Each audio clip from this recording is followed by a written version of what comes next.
The lobby of Croft Tower was a cathedral built to honor the god of money. Its floors were polished Italian marble, vast and white, gleaming like a frozen river under the cold, recessed lighting. The air itself seemed filtered, scrubbed clean of the city's chaotic scent, and replaced with the sterile, expensive aroma of leather and glass cleaner. Sunlight, dissected by the tower's immense steel skeleton, fell in sharp, geometric patterns across the floor, illuminating dust motes that danced like tiny, forgotten souls in the hallowed space. It was a place of silence, not peace. The quiet was heavy, pressurized, the kind that exists only where immense power is concentrated. Every footstep echoed with a self-conscious click. Every hushed conversation was an act of deference to the building's master. Julian Croft moved through this space not as an inhabitant, but as its creator, its very essence. He was a young man, barely 30, but he wore his success like a suit of bespoke armor. His suit was a shade of charcoal so dark it seemed to drink the light, tailored to perfection over a lean, predatory frame. On his wrist, a platinum watch, a marvel of Swiss engineering, did not merely tell time, it declared his mastery over it. His face was all sharp angles and bored arrogance, his eyes the color of a winter sky, perpetually scanning his domain for imperfections, for weaknesses. To him, the world was a simple equation. There were assets and there were liabilities. People were no different. You were either someone who added to his bottom line, or you were furniture. He felt the familiar thrum of irritation in his veins. A multi-billion-dollar acquisition had just stalled, bogged down by the pathetic sentimentality of some legacy board members. They spoke of company culture and employee loyalty. Julian heard only the screech of inefficiency, the whining of gears that needed to be stripped out and replaced. He strode toward the main entrance, his jaw tight, his thoughts a storm of hostile takeover strategies. The world was his to acquire, piece by painful piece if necessary. Then he saw him, an old man, a janitor, standing by the far wall. Elias Vance was a study in contrasts to the world he now occupied. His uniform was a simple gray, worn but impeccably clean. His hands, though wrinkled and marked by a lifetime of labor, moved with a steady, unhurried grace as he polished a small brass plaque on the wall. He was a ghost in this machine of commerce, a man so thoroughly invisible that the executives and financiers who swept past him every day would have been unable to describe his face if their lives depended on it. Yet within Elias, there was a stillness that the building's cold silence could never replicate. It was the quiet of a man who had lost everything and, in doing so, had found a strange, unshakable peace. He worked not for the meager paycheck, but for the rhythm of it. The simple, honest purpose of leaving a place cleaner than he found it. It was a penance, of a sort, a way to pass the long, empty hours since Eleanor was gone. Julian's cold gaze snagged on the janitor. The old man's placid dignity in the face of his own insignificance was, to Julian, a personal affront. It was a quiet rebellion against the natural order of things. The order that Julian himself had clawed his way to the top of. He saw the janitor pause his work, his eyes lingering for a moment on a small, untouched pastry left on a nearby waiting table, a delicate, cream-filled confection abandoned by some hurried visitor. A cruel, razor-thin smile formed on Julian Croft's lips. He had found his imperfection. He had found his target. The irritation in Julian's chest curdled into a dark, thrilling impulse. He changed his trajectory, his expensive leather shoes making no sound on the marble as he approached the old man. The world had given him a problem, so he would create a smaller, more manageable one to solve. He would assert his power here, in his own temple, and remind himself of the fundamental truth he lived by. Everything and everyone had a price. He stopped directly in front of Elias, so close that the old man was forced to look up from the plaque he was polishing. Elias's eyes, Julian noted with a flicker of contempt, were clear and calm. There was no fear in them. Not yet. "See something you like, old man?"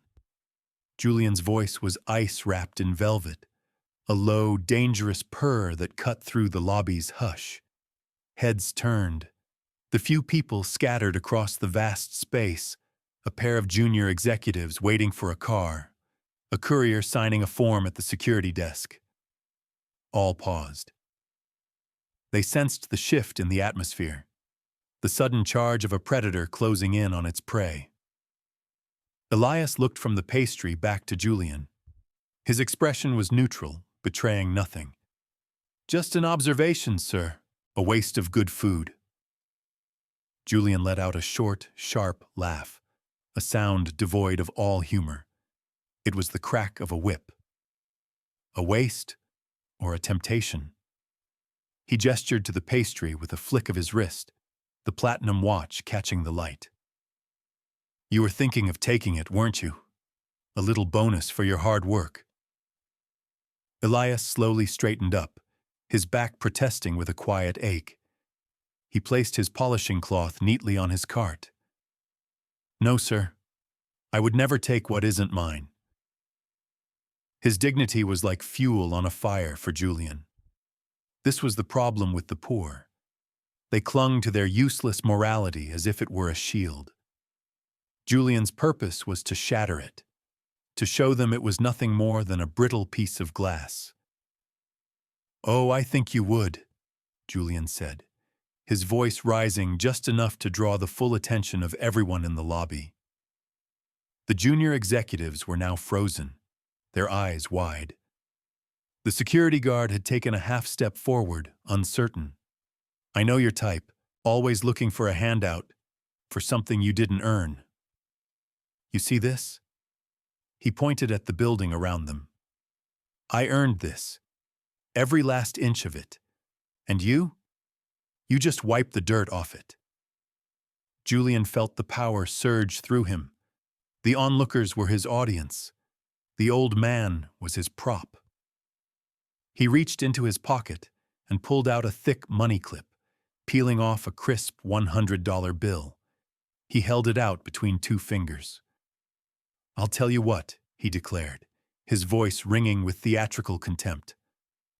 "I'll make you a deal. You look hungry. You want the pastry. It's yours. But first, you have to earn it." He paused for dramatic effect, letting the humiliation hang in the air. "Admit you were going to steal it. Say the words. 'I am a thief.' Then, get on your knees and I'll let you have the pastry. I'll even give you this $100 for your trouble. A fair price for a little bit of your precious dignity, don't you think?" The lobby was now utterly silent. The only sound was the faint hum of the building's ventilation system. The air crackled with tension. It was a coliseum, and Julian Croft was the emperor demanding a spectacle. The junior executives stared, horrified and fascinated. This was the man they aspired to be, a force of nature who could bend reality to his will. Elias looked at the $100 bill. He looked at the sneering face of the young billionaire. He looked at the pastry, a small, innocent thing that had become the catalyst for this monstrous display. He felt a weariness deep in his bones, a sorrow that went far beyond this moment. He had seen this kind of cruelty before, the casual disdain of the powerful for the unseen. It was the very thing his Eleanor had fought against her entire life. Inside Elias, a quiet storm was gathering. For years since her death, he had embraced invisibility. He had sought the simple, anonymous labor of this job, to quiet the grief in his soul, to feel connected to the world of honest work she had so admired. He had allowed the world to see him as nothing more than a janitor, a ghost in the halls of power. But he was not nothing. He looked directly into Julian Croft's cold eyes. "No," Elias said. His voice was quiet, but it resonated with a strange authority in the cavernous space. Julian's smile tightened. The defiance was exhilarating. "No? $100 is a day's wage for you, isn't it? Maybe more. Are you sure you want to turn it down? I can make it 200. He was toying with him now, enjoying the slow public dissection of a man's soul. "It is not about the money," Elias said, his voice remaining level. "Of course it's about the money," Julian snapped, his patience finally breaking. "Everything is about the money. It's the only thing that's real. It's what separates me from you. Now get on your knees, you pathetic old thief, before I have security throw you out on the street for good." The security guard, a man named Henderson who had shared a quiet coffee with Elias many mornings, looked miserable.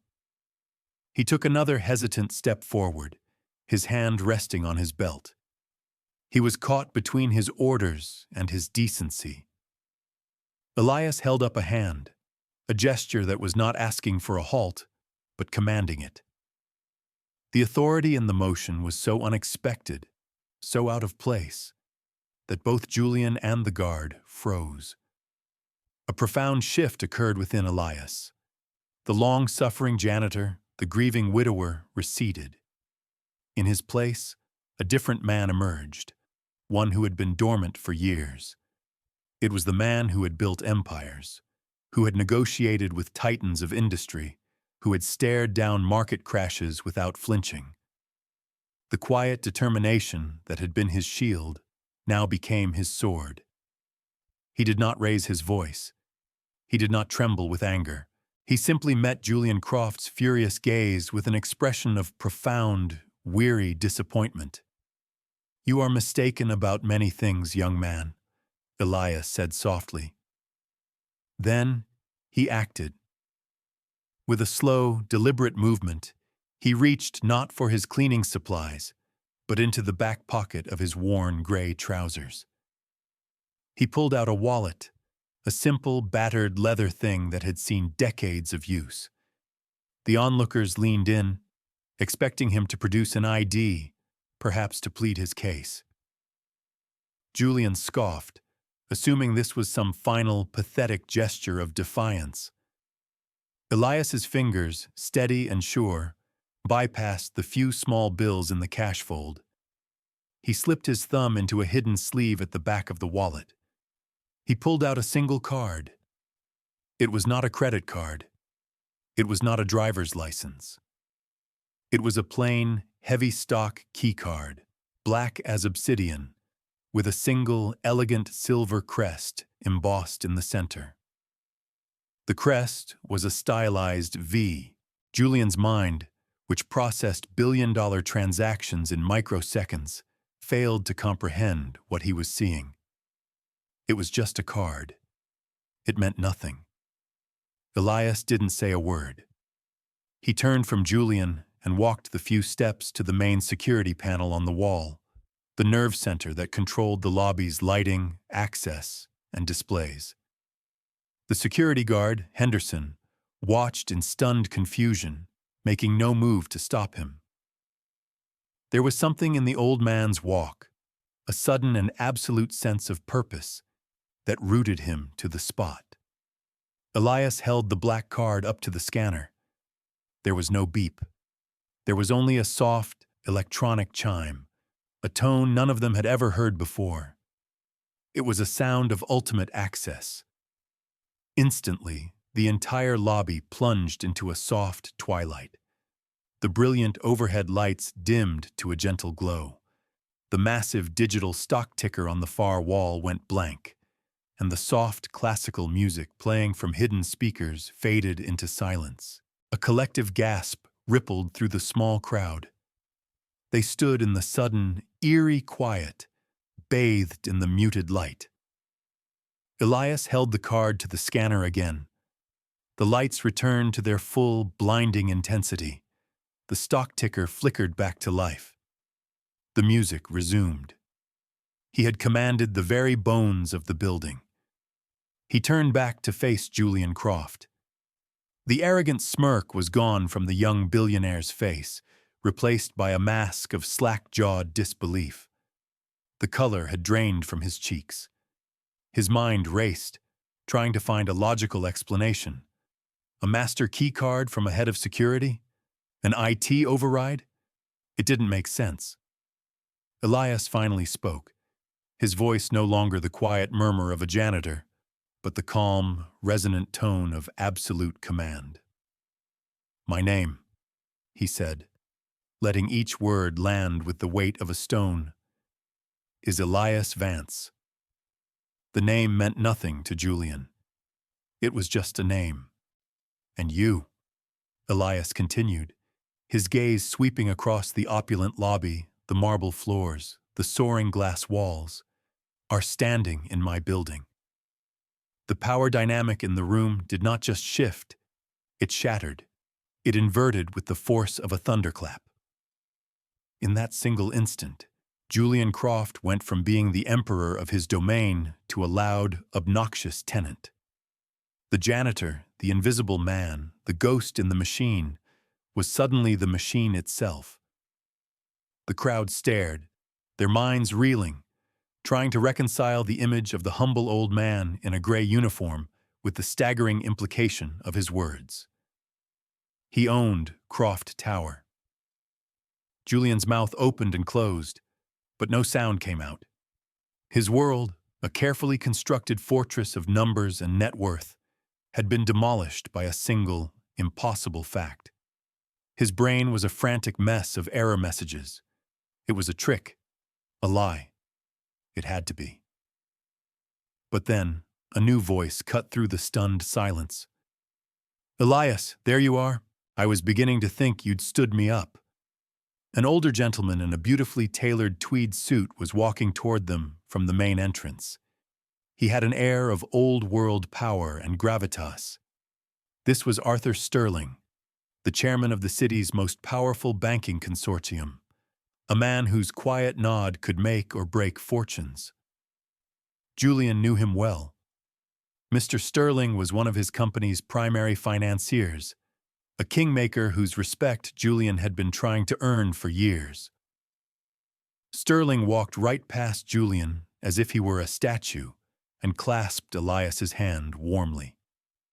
"Good to see you, my friend. I hope I'm not interrupting your inspection." He gave a knowing glance at the polishing cloth on Elias's cart. Julian felt a wave of vertigo. Sterling. Knew him? They were friends?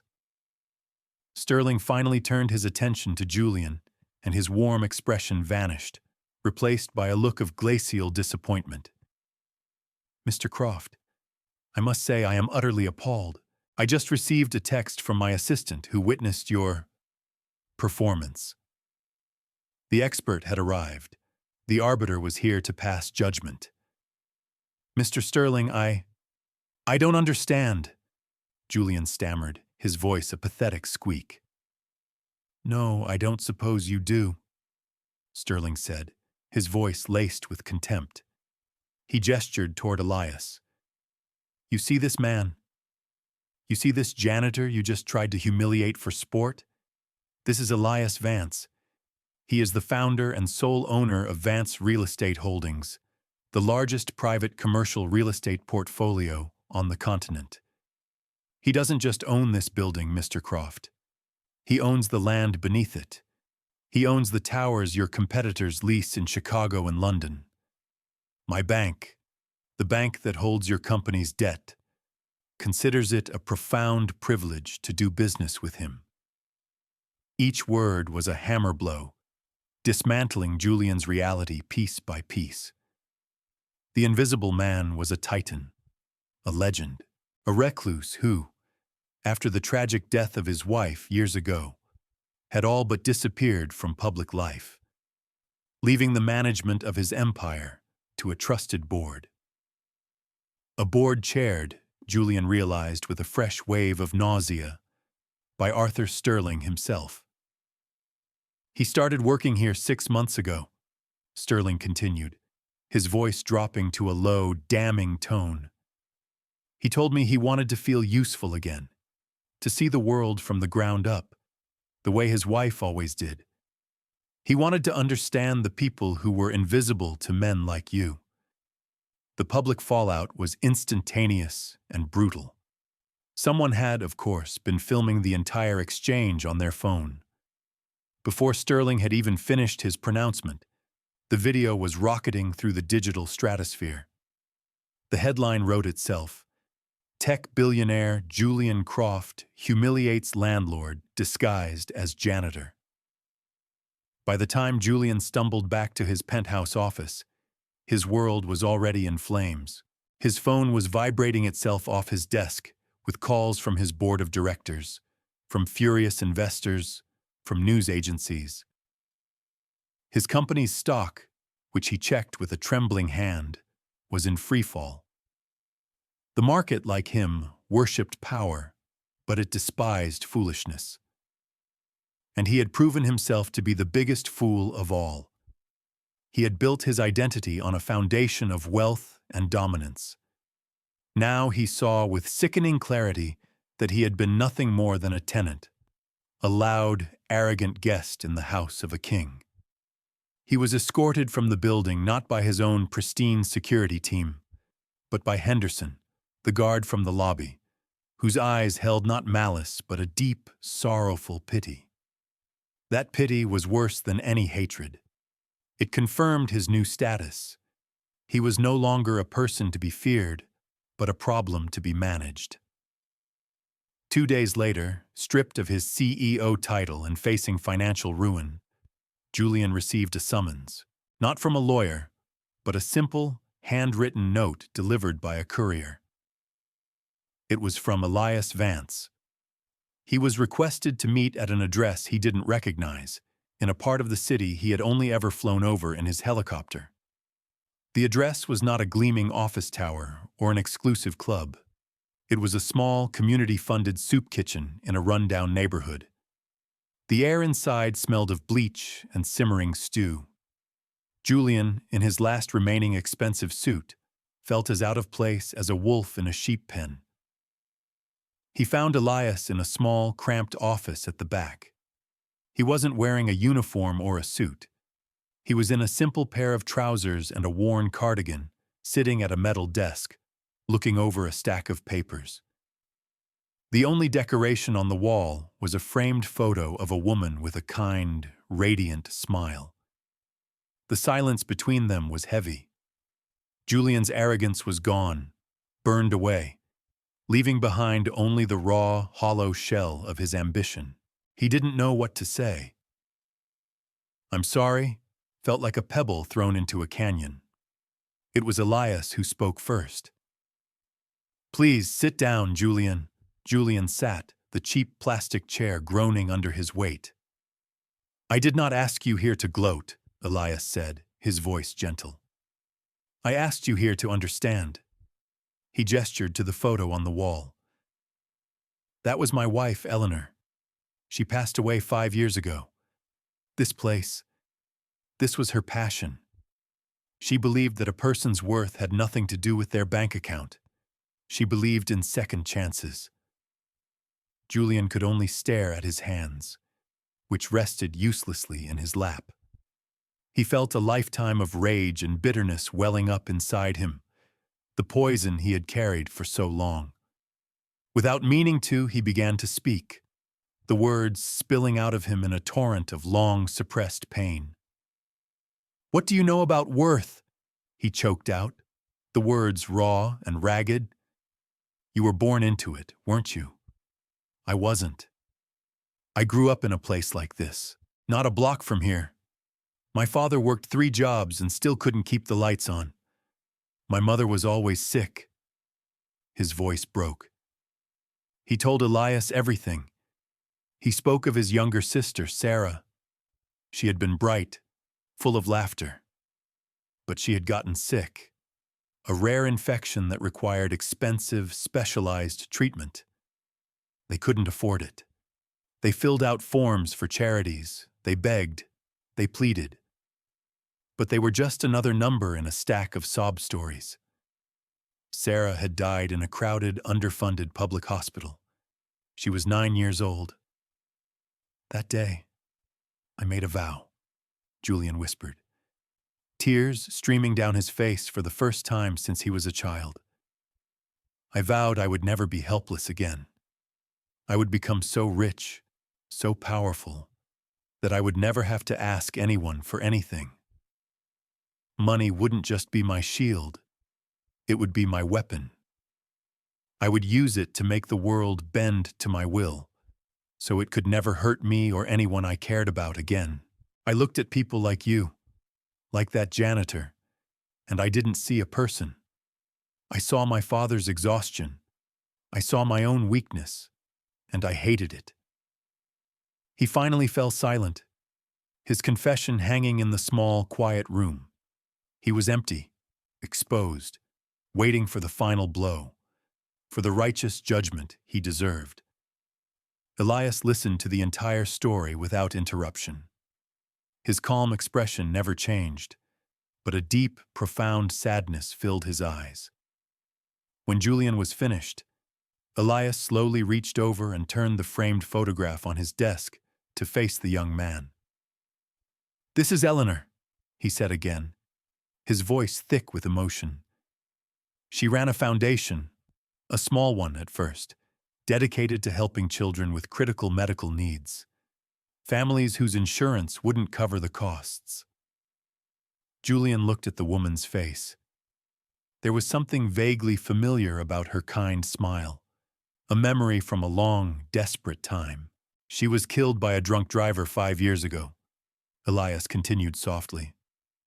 "After she was gone, I couldn't face her work. The pain was too much. I shut it all down. I locked myself away in my grief. I only recently started going through her old files, trying to, reconnect with her." Elias slid a worn, yellowed manila folder across the desk. On the tab, a single name was written in faded ink: Croft, Sarah. Julian's breath hitched in his chest. His heart hammered against his ribs. He opened the folder with a trembling hand. Inside was an application form. His father's desperate, looping handwriting filled the pages. A small school picture of his smiling sister was stapled to the corner. Across the top of the first page, in a neat, elegant script, were the words, "Approved for full funding, top priority." The approval was signed Eleanor Vance. It was dated the day before she died. The truth crashed down upon Julian with the force of a physical blow. The help had been coming. The woman in the photograph, the wife of the man he had tormented, had been his family's anonymous savior. Her death had not only stolen a husband's love, it had stolen his sister's chance at life. The letter informing them of the grant was never sent. The file was lost in the chaos of a foundation shutting down. He and Elias were not just a billionaire and a janitor. They were two men bound together by a single, devastating tragedy. Two men whose lives were irrevocably fractured by the same moment in time. Julian's cruelty had not been random. In some terrible cosmic irony, he had directed all his rage, all his pain from a world he saw as unjust, onto the one man who shared the deepest part of his wound. He let out a sound that was half sob, half scream. It was the sound of a life's entire philosophy collapsing into dust.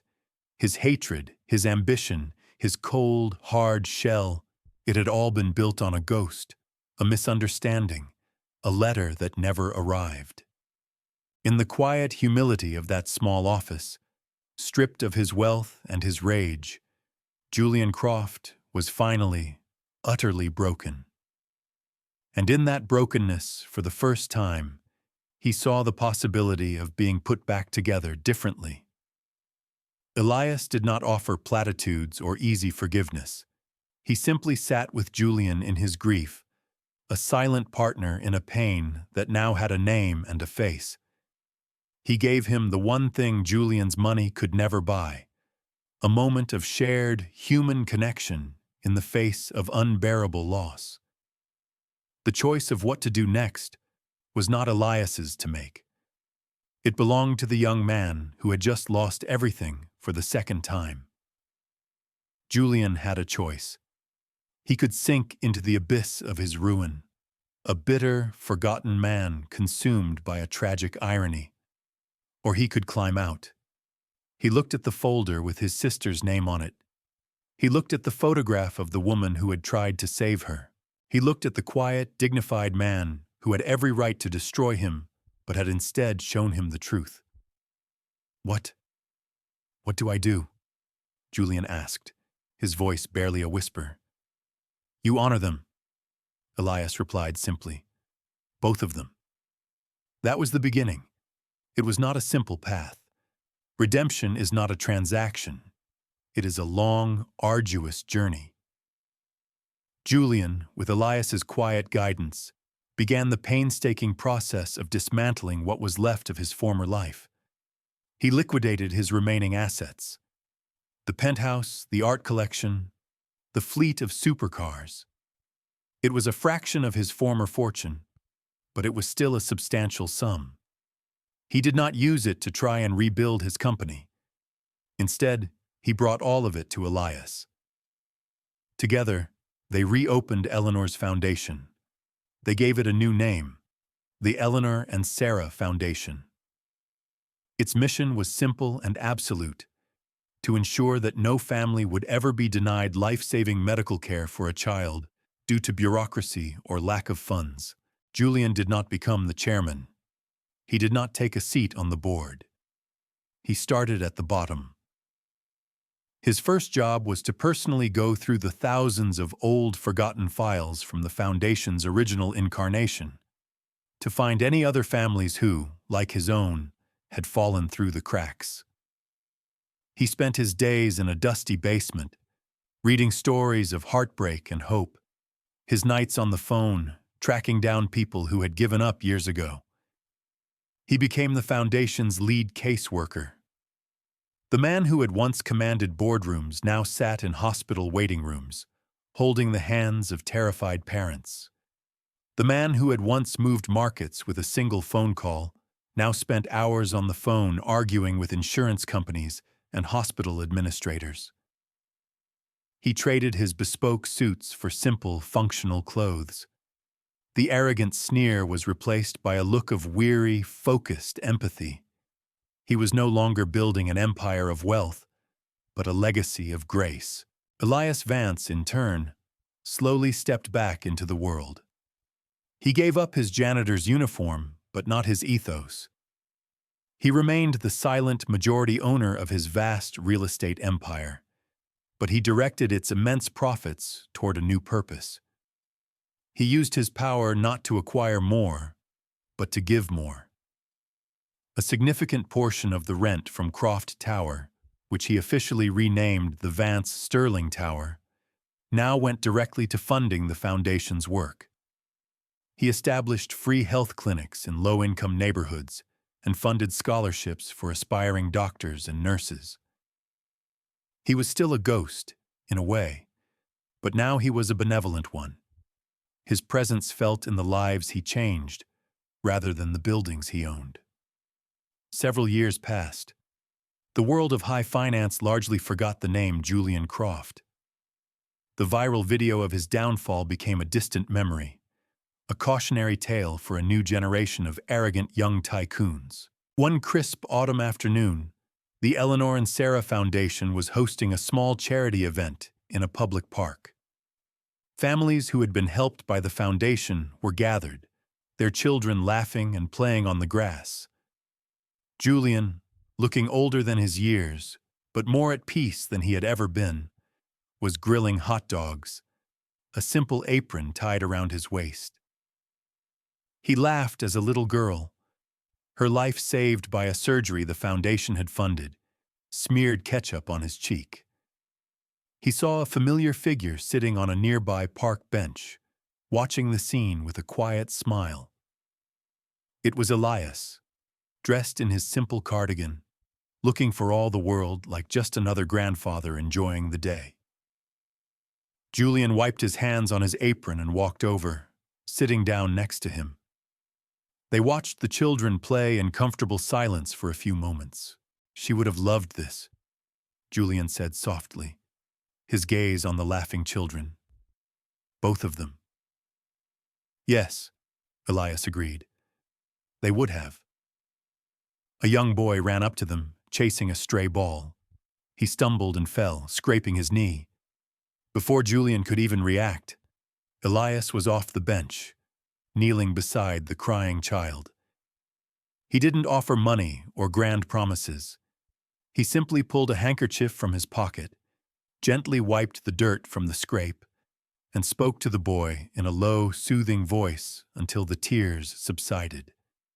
He helped the boy to his feet, patted him on the head, and sent him back to his game. Julian watched the exchange, and a profound, final understanding settled over him. He had spent his life chasing a distorted image of power, believing it resided in skyscrapers and stock portfolios. He had been wrong. True power, true wealth was this: the ability to kneel, to offer comfort, to mend what was broken. It was the quiet strength to see the humanity in everyone, from the billionaire to the janitor to the crying child. "Thank you, Elias," Julian said, his voice filled with a gratitude that was deep and true. "For everything. For showing me what is real." Elias looked at him, and his eyes, clear and calm as they had been that day in the lobby, held the warmth of genuine forgiveness.